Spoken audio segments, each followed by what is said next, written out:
Bab ghasli damil hayd.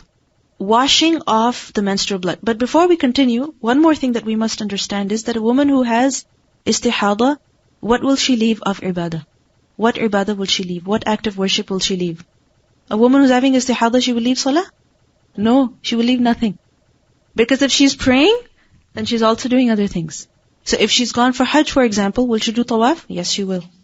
If it's the month of Ramadan, will she fast? Yes, she will. If she wants to do i'tikaf, can she do that? Yes, she can. So, acts of worship, she will do.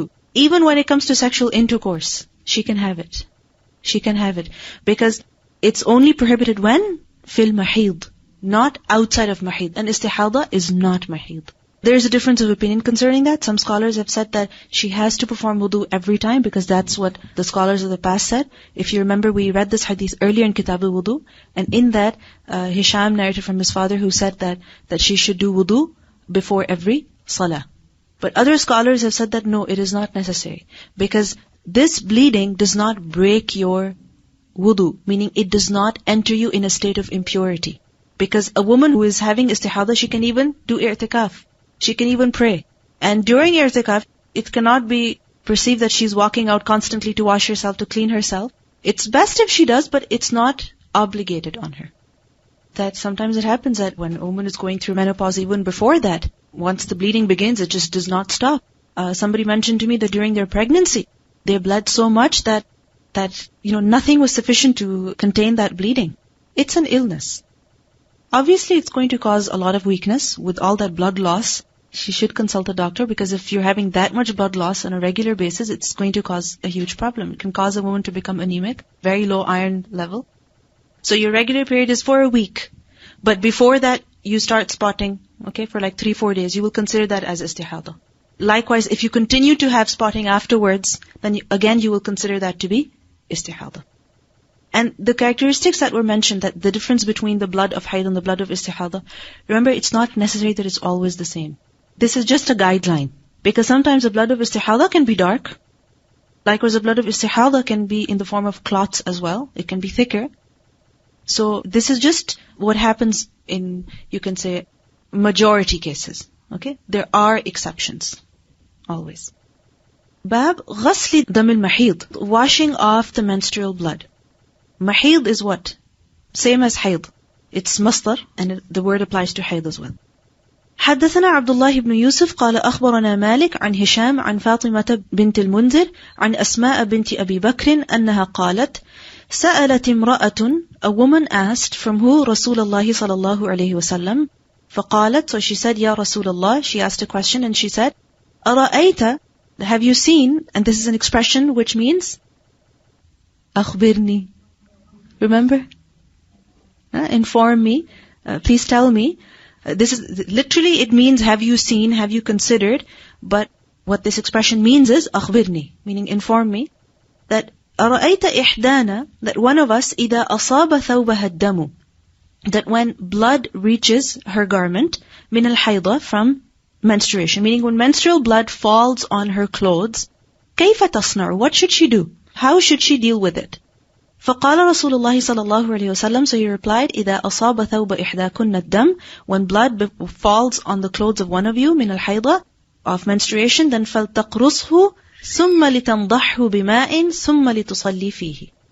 First of all, فلتقرصه. تقرصه from قاف را صاد. قرص. قرصة is to basically shape something into a round. So for example, you have your scarf, you gather it together so you make it like a ball. So basically the part that is stained, you gather that together so that the part that is stained is just hanging outside. And then qars is to scratch. So basically to rub it. So to bring the garment together, especially where the blood is, and then rub it off. So that whatever has dried can fall off. So you're basically removing it.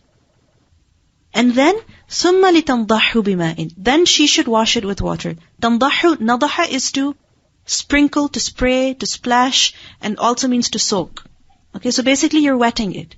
Whether you are pouring water over it or you're soaking it into something, whatever means you're adopting, tandahu, you're basically rinsing it, washing it off with water.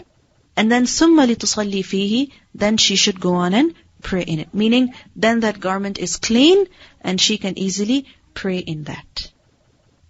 So, the question was basically that, can a woman, if the clothes are stained like that, how should she clean them and can she pray in them? So, she can pray, but only after the clothes have been cleaned. And when will the clothes be clean? When the blood has been removed. And its traces, meaning the blood, if it has, stained the cloth, then that stain has to be removed too. It doesn't mean that the traces have to be removed completely, because sometimes you will wash off the blood, but still the red will be there, the stain will be there, and people all over do not have detergents and bleaches and so on and so forth. So even if the stain remains, that's not a problem. Inshallah, I'll tell you the ahadith later about that. حدثنا أصبغ قال أخبرني ابن وهب قال أخبرني عمرو بن الحارث عن عبد الرحمن بن القاسم حدثه عن أبيه عن عائشة قالت, she said that كانت إحدانا تحيض, one of us would have her حيض, ثم تقترص الدم, then she would rub off the blood من ثوبها, from her clothes, عند طهرها, at the time of her طهر, meaning when she would become clean, meaning when her period would end, then what would she do? She would rub off the blood from the clothes. And then فَتَغْسِلُهُ, then she would wash it. وَتَنْضَحُ عَلَى سَائِرِهِ, and then she would sprinkle or spray water on all of it, meaning on the rest of the cloth. ثُمَّ تُصَلِّي فِيهِ, and then she would go on and pray in it. There are a number of things that we learn here. First of all, we see that it's better to scrape off, to rub off the najasa from something before washing it. Why? Because if you directly pour water over it, then it will spread. And you will need more water. Isn't that so? And more area to clean. When the najasa is in a particular place, then it's best to remove it and then pour water. And this is why we see that the Prophet ﷺ, what was his sunnah most of the time after using the washroom? That first istijmar and then istinja. First remove the filth and then pour water on it. Because then you're using little water.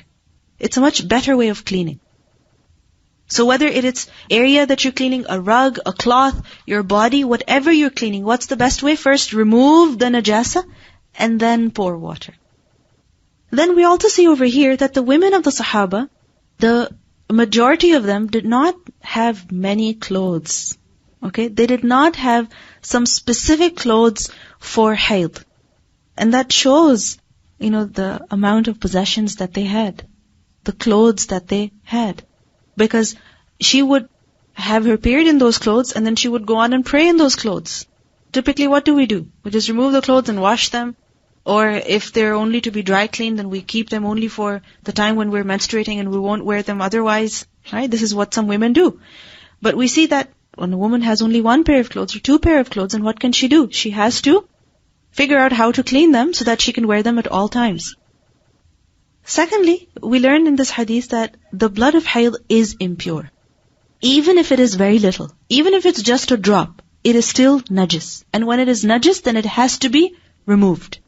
It has to be removed. A woman has to wash it off so that she can pray in it. Because, see what has been mentioned over here? She would clean it and then she would go on to pray in it. It's not correct to pray in clothes that are stained with menstrual blood. Now, remember that it's not necessary to keep separate clothing for the time of menstruation. Okay? It's not necessary. It might be more convenient, but it's not necessary. So if, for example, a woman is wearing a certain pair of pants or there are, bed sheets on the bed, she doesn't have to change them when the period ends. However, if there is a stain on it, then she has to clean it. How? There are 3 steps. First of all, scrape off. Secondly, pour water. And thirdly, sprinkle on the rest of the garment. First of all, scrape off. The Prophet ﷺ told the woman, حُكِّيهِ بِضَلْعٍ وَغْسِلِيهِ بِمَاءٍ وَسِدْرٍ. That scrub it off with a stick, meaning use something to scrape off the blood, the najasa, and then wash it with water and lotus. So it shows that you should use whatever detergent or anything that you have in order to make the area fresh as well, and nice smelling as well. The second step is pour water, even if it's very little. But pour water. Why pour water? In order to rid of the blood completely.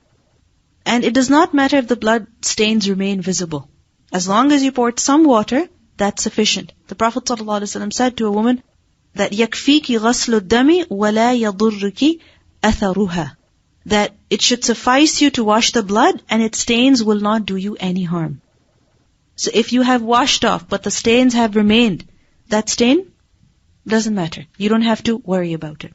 And the third step is sprinkle on the rest of the garment. Why sprinkle on the rest of the garment? Like, for example, the part that is stained, you just scrub it off, wash it off completely. But the rest of it, why sprinkle water on the rest of it? That if, for example, you have some waswasa, then you can be confident that this is clean. Secondly, it might have a bad smell to it, or it might not feel fresh. So when you sprinkle water on it, you're kind of making it fresh. Because remember that sprinkling water does not necessarily remove najasa. And there is no najasa there anyway. So why you sprinkle? Just to freshen up the clothes. One more thing that we see in this hadith is that it was mentioned عِنْدَ طُهْرِهَا, that at the time of tuhur, then she would clean. So this shows the permissibility of leaving najasa on clothes until there is a need to purify them.